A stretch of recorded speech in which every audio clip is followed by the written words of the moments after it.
ಹೈದರಾಬಾದ್ನ ಕೆಮಿಕಲ್ ಫ್ಯಾಕ್ಟರಿಯಲ್ಲಿ ಬೆಂಕಿ ಅವಘಡ ಸಂಭವಿಸಿರೋದು. ಘಟನೆಯಲ್ಲಿ 42 ಜನರು ದಾರುಣ ಸಾವನ್ನಪ್ಪಿದ್ದಾರೆ ಅನ್ನೋದ್ರ ಬಗ್ಗೆ ಅಪ್ಡೇಟ್ ಸಿಗ್ತಾ ಇದೆ. ಸುಮಾರು 30ರಿಂದ 40 ಮಂದಿ ಸಾವನ್ನಪ್ಪಿರಬಹುದಾದ ಮಾಹಿತಿ ಇತ್ತು. ಈಗ 42 ಜನರು ದಾರುಣರಾಗಿ ಸಾವನ್ನಪ್ಪಿದ್ದಾರೆ ಅನ್ನೋದ್ರ ಬಗ್ಗೆ ಬಿಗ್ ಅಪ್ಡೇಟ್ ಸಿಗ್ತಾ ಇದೆ.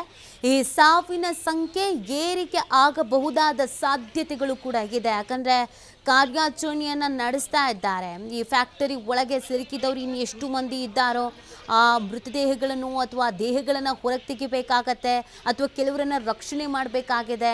ಇನ್ನು ಕೆಲವರನ್ನು ಆಸ್ಪತ್ರೆಗೆ ದಾಖಲು ಮಾಡಲಾಗಿದ್ದು ಕೂಡ ಬಹುತೇಕವಾಗಿ ಸುಟ್ಟೋದಂಥ ಹಿನ್ನೆಲೆಯಲ್ಲಿ ಕೆಲವರ ಆರೋಗ್ಯ ಪರಿಸ್ಥಿತಿ ತೀವ್ರ ಗಂಭೀರವಾಗಿದೆ ಅನ್ನೋದ್ರ ಬಗ್ಗೆ ಕೂಡ ಮಾಹಿತಿ ಇದೆ. ಹಾಗಾಗಿ ಅವರಿಗೆ ಟ್ರೀಟ್ಮೆಂಟ್ ಹೇಗೆ ಸಿಗುತ್ತೆ, ಆ ಟ್ರೀಟ್ಮೆಂಟ್ಗೆ ಅವರು ಸ್ಪಂದಿಸ್ತಾರಾ, ಅದು ಕೂಡ ಪ್ರಶ್ನೆ. ಹೈದರಾಬಾದ್ನ ಕೆಮಿಕಲ್ ಫ್ಯಾಕ್ಟರಿಯಲ್ಲಿ ಬೆಂಕಿಯ ಅವಘಡ. ಘಟನೆಯಲ್ಲಿ 42 ಜನರು ದಾರುಣವಾಗಿ ಸಾವನ್ನಪ್ಪಿದ್ದಾರೆ. ಈ ಘಟನೆಯಲ್ಲಿ 42 ಜನರು ದಾರುಣವಾಗಿ ಸಾವನ್ನಪ್ಪಿದ್ದಾರೆ ಅನ್ನೋದ್ರ ಬಗ್ಗೆ ಅಪ್ಡೇಟ್ ಸಿಗ್ತಾ ಇದೆ. ಇದು ಹೈದರಾಬಾದ್ನಲ್ಲಿ ನಡೆದಿರುವಂತಹ ಘಟನೆ. ಕೆಮಿಕಲ್ ಫ್ಯಾಕ್ಟರಿಯಲ್ಲಿ ಬೆಂಕಿಯ ಅವಘಡ ಸಂಭವಿಸಿರುವಂಥದ್ದು. ಇದೀಗ ಬೆಂಕಿ ನಂದಿಸುವಂತ ಕೆಲಸವನ್ನ ಮಾಡಲಾಗ್ತಾ ಇದೆ. ತೆಲಂಗಾಣ ರಾಜ್ಯದ ಇತಿಹಾಸದಲ್ಲಿ ಅತ್ಯಂತ ದೊಡ್ಡ ದುರಂತ ಇದು ಅಂತ ಕರೆಯಲಾಗ್ತಾ ಇದೆ. ಒಂದು ಬೆಂಕಿಯ ಅವಘಡದಲ್ಲಿ 40 ಮಂದಿ ಸಾವನ್ನಪ್ಪಿರುವುದು ಇದೇ ಮೊದಲ ಬಾರಿ ಅನ್ನೋದನ್ನ ಹೇಳಲಾಗ್ತಾ ಇದೆ. ಇದು ತೆಲಂಗಾಣ ರಾಜ್ಯದ ಇತಿಹಾಸದಲ್ಲಿ ಅತ್ಯಂತ ದೊಡ್ಡ ದುರಂತ ಅನ್ನೋದನ್ನ ಹೇಳಲಾಗ್ತಾ ಇದೆ. 21 ಕಾರ್ಮಿಕರು ಕಾಣೆಯಾಗಿದ್ದಾರೆ. 35 ಕಾರ್ಮಿಕರಿಗೆ ಚಿಕಿತ್ಸೆ ನೀಡಲಾಗ್ತಾ ಇದೆ. 57 ಜನರನ್ನ ಸುರಕ್ಷಿತವಾಗಿ ಸ್ಥಳಾಂತರ ಮಾಡಲಾಗಿದೆ. ರಕ್ಷಣಾ ಕಾರ್ಯವನ್ನ ಇದೀಗ ನಡೆಸಲಾಗ್ತಾ ಇದೆ.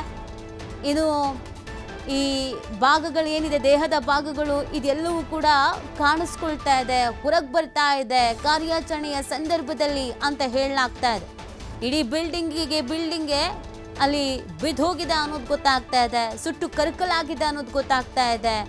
ಒಂದು ಬಿಲ್ಡಿಂಗ್ನ ಒಂದು ಭಾಗ ಸಂಪೂರ್ಣವಾಗಿ ಬೆಂಕಿಯಲ್ಲಿ ಕರಗಿ ಹೋಗಿದೆ ಅನ್ನೋದನ್ನ ನೀವು ನೋಡ್ತಾ ಇದ್ದೀರಾ. ಇಟಾಚಿಯ ಮುಖಾಂತರವಾಗಿ, ಕ್ರೇನ್ನ ಮುಖಾಂತರವಾಗಿ, ಫೈರ್ ಎಂಜಿನ್ನ ಮುಖಾಂತರವಾಗಿ ರಕ್ಷಣೆ ಮಾಡುವಂತ ಕಾರ್ಯವನ್ನ, ಒಳಗೆ ಸಿಲುಕಿದವರನ್ನ ಹೊರಗೆ ಕರೆದುಕೊಂಡು ಬರುವಂತ ಪ್ರಯತ್ನವನ್ನ ಮಾಡಲಾಗ್ತಾ ಇದ್ರು ಕೂಡ ಈ ಘಟನೆಯಲ್ಲಿ ಇದೀಗ ಸಿಗ್ತಾ ಇರುವಂತ ನಿಖರವಾದಂತ ಮಾಹಿತಿ 42 ಮಂದಿ ಕೊನೆ ಉಸಿರು ಎಳೆದಿದ್ದಾರೆ ಅನ್ನೋದು ಗೊತ್ತಾಗ್ತಾ ಇದೆ. ಮತ್ತು ಎಂದಿಗೂ ಕೂಡ ಇಷ್ಟು ದೊಡ್ಡ ಮಟ್ಟಿಗಿನ ದುರಂತ ಸಂಭವಿಸಿರಲಿಲ್ಲ. ಇದೇ ಮೊದಲ ಬಾರಿಗೆ ಕಾರ್ಖಾನೆಯೊಂದರಲ್ಲಿ ಬೆಂಕಿ ಕಾಣಿಸ್ಕೊಂಡು ಈ ಹಂತದಲ್ಲಿ ಸಾವು ನೋವು ಸಂಭವಿಸಿರುವುದು ಅನ್ನೋದನ್ನ ಹೇಳಲಾಗ್ತಾ ಇದೆ.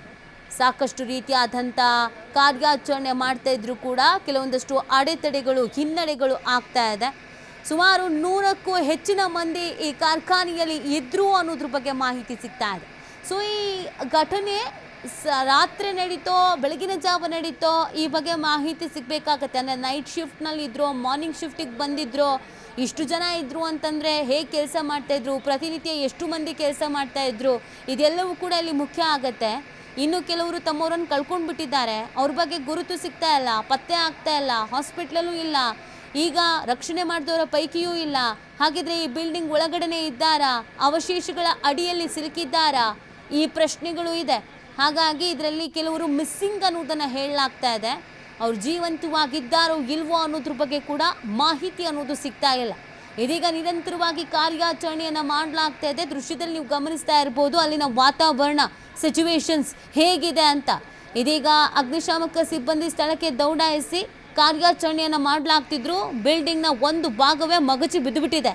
ಹಾಗಾಗಿ ಅದನ್ನು ತೆರವು ಮಾಡಬೇಕಾಗತ್ತೆ. ಆ ಅವಶೇಷಗಳ ಅಡಿಯಲ್ಲಿ ಅದು ಎಷ್ಟು ಮಂದಿ ಸಿಲುಕಿದ್ದಾರೆ ಅನ್ನೋದ್ರ ಬಗ್ಗೆ ನಿಖರವಾದಂಥ ಮಾಹಿತಿ ಇನ್ನೂ ಸಿಕ್ಕಿಲ್ಲ. ಇನ್ನು ತಮ್ಮವರನ್ನು ಕಳ್ಕೊಂಡಿರುವಂಥ ಭಯದಲ್ಲಿ ಕೆಲವರು ಓಡೋಡಿ ಬರ್ತಾ ಇದ್ದಾರೆ. ಇನ್ನಿಲ್ಲಿ ಕೆಲಸ ಮಾಡ್ತಾ ಇರುವಂತಹ ಕುಟುಂಬಸ್ಥರು ಕೂಡ ಓಡೋಡಿ ಬರ್ತಾ ಇದ್ದಾರೆ. ಅವ್ರುಗಳು ಬಂದು ನಮ್ಮವ್ರು ಸಿಕ್ಕಿದ್ದಾರೆ, ಸಿಕ್ಕಿಲ್ಲ ಅಂತ ಹೇಳಿದಾಗ ನಿಖರವಾಗಿ ಗೊತ್ತಾಗುತ್ತೆ ಎಷ್ಟು ಜನರನ್ನ ಸೇಫ್ ಮಾಡಿದ್ದೀವಿ, ಎಷ್ಟು ಜನರ ಗುರುತು ಸಿಕ್ಕಿದೆ, ಇನ್ನೆಷ್ಟು ಜನ ಮಿಸ್ಸಿಂಗ್ ಆಗಿದ್ದಾರೆ ಅಂತ. ನಿರಂತರವಾಗಿ ಈ ಕಾರ್ಯಾಚರಣೆಯನ್ನು ನಡೆಸಲಾಗ್ತಾ ಇದೆ.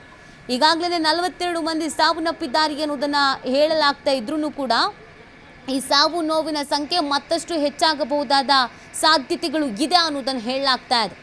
ಹೈದರಾಬಾದ್ನ ಕೆಮಿಕಲ್ ಫ್ಯಾಕ್ಟರಿಯಲ್ಲಿ ನೋಡ್ತಾ ಇದ್ದ ಹಾಗೇನೆ ಬೆಂಕಿಯ ಅವಘಡ ಸಂಭವಿಸಿರೋದು. ಧಗ ಧಗನೆ ಅಂತ ಹೊತ್ತಿ ಉರಿದಿದೆ ಆ ಬಿಲ್ಡಿಂಗ್ನಲ್ಲಿ ಪ್ರತಿನಿತ್ಯವೂ ಕೂಡ ಕೆಲಸ ಆಗ್ತಾ ಇತ್ತು. ಒಂದು ಸುಮಾರು 100ಕ್ಕೂ ಹೆಚ್ಚು ಮಂದಿ ಕಾರ್ಮಿಕರು ಇಲ್ಲಿ ಕೆಲಸವನ್ನು ಮಾಡ್ತಾ ಇದ್ರು. ನೋಡಿ, ಅಕ್ಕಪಕ್ಕದಲ್ಲಿ ಬೇರೆ ಬೇರೆ ಬಿಲ್ಡಿಂಗ್ಸ್ಗಳು ಇರೋದು ನಮಗೆ ಕಾಣಿಸ್ತಾ ಇದೆ. ಇದು ನೀವು ಡ್ರೋನ್ ಕ್ಯಾಮರಾದ ವಿಜುವಲ್ಸನ್ನು ನೋಡ್ತಾ ಇದ್ದೀರಾ. ಅಕ್ಕಪಕ್ಕದಲ್ಲಿ ಬೇರೆ ಬೇರೆ ಬಿಲ್ಡಿಂಗ್ಸ್ಗಳು ಕೂಡ ಇದೆ. ಸ್ವಲ್ಪ ಬಿಟ್ರೂ ಯಾಮಾರಿದ್ರೂ ಅಕ್ಕಪಕ್ಕದ ಬಿಲ್ಡಿಂಗ್ಸ್ಗಳಿಗೂ ಕೂಡ ಅದು ಸ್ಪ್ರೆಡ್ ಆಗೋ ಸಾಧ್ಯತೆ ಇರುತ್ತೆ. ಈಗ ಕಾರ್ಖಾನೆಯ ಪಕ್ಕದಲ್ಲಿರುವಂಥ ಬಿಲ್ಡಿಂಗ್ಸ್ ಅಂತಂದರೆ ಆಲ್ಮೋಸ್ಟ್ ನಾವು ಈ ಕಾರ್ಖಾನೆಗಳನ್ನೆಲ್ಲ ಒಂದೇ ಭಾಗದಲ್ಲಿ ನೋಡ್ಬಿಡ್ತೀವಿ. ಅಕ್ಕಪಕ್ಕದಲ್ಲಿ ಬೇರೆ ಬೇರೆ ಫ್ಯಾಕ್ಟರಿಗಳು ಇರಬಹುದು. ಇದು ಇಂಡಸ್ಟ್ರಿಯಲ್ ಏರಿಯಾ ಕೂಡ ಆಗಿರಬಹುದು. ನಿಖರವಾಗಿ ಆ ಸ್ಥಳದ ಸಿಚುವೇಶನ್ಸ್ ಏನು, ಅಕ್ಕಪಕ್ಕದಲ್ಲಿ ಯಾವ ಬಿಲ್ಡಿಂಗ್ಸ್ ಇದೆ, ಹೇಗೆ, ಅದೆಲ್ಲದ್ರ ಬಗ್ಗೆ ಮಾಹಿತಿ ಸಿಗಬೇಕಾಗಿದೆ. ಈಗ ನಮಗೆ ಸಿಗ್ತಿರುವಂಥ ಅಪ್ಡೇಟ್ 42 ಮಂದಿ ಸಾವನ್ನಪ್ಪಿದ್ದಾರೆ ಅನ್ನೋದನ್ನು ಅಧಿಕೃತವಾಗಿ ಕನ್ಫರ್ಮ್ ಮಾಡ್ತಾ ಇದ್ದಾರೆ. ಆದರೆ ಈ ಸಾವು ನೋವಿನ ಸಂಖ್ಯೆಯಲ್ಲಿ ನೋಟ ಏರಿಕೆನೂ ಆಗಬಹುದು. ಕೆಲವರಿಗಾಗಿ ಇನ್ನೂ ಕಾರ್ಯಾಚರಣೆ ನಡೆಸ್ತಾ ಇದ್ದಾರೆ. ಬದುಕಿದ್ದಾರೆ ಅನ್ನುವಂಥ ಭರವಸೆ ಅಡಿಗಲ್ಲಿಗೆ ಈ ಕಾರ್ಯಾಚರಣೆಯನ್ನು ಮಾಡಲಾಗ್ತಾ ಇದೆ. ಇನ್ನು ಕೆಲವರನ್ನು ಹಾಸ್ಪಿಟಲಿಗೆ ಶಿಫ್ಟ್ ಮಾಡಲಾಗಿದೆ. ಅಲ್ಲೂ ಕೆಲವರ ಸ್ಥಿತಿ ಚಿಂತಾಜನಕವಾಗಿದೆ. ತೀವ್ರ ಗಾಯ ಆಗಿದ್ದಾರೆ. 80% 90% ಸುಟ್ಟೋದವರು ಕೂಡ ಇದ್ದಾರೆ. ಹಾಗಾಗಿ ಅವರ ದೇಹ ಚಿಕಿತ್ಸೆಗೆ ಸ್ಪಂದಿಸುತ್ತೋ, ಟ್ರೀಟ್ಮೆಂಟಿಗೆ ಸ್ಪಂದಿಸ್ತಾರೋ ಇಲ್ವೋ, ಏನು ಎತ್ತ ಅದ್ಯಾವುದನ್ನು ಹೇಳಲಿಕ್ಕೆ ಸಾಧ್ಯ ಆಗ್ತಾ ಇಲ್ಲ.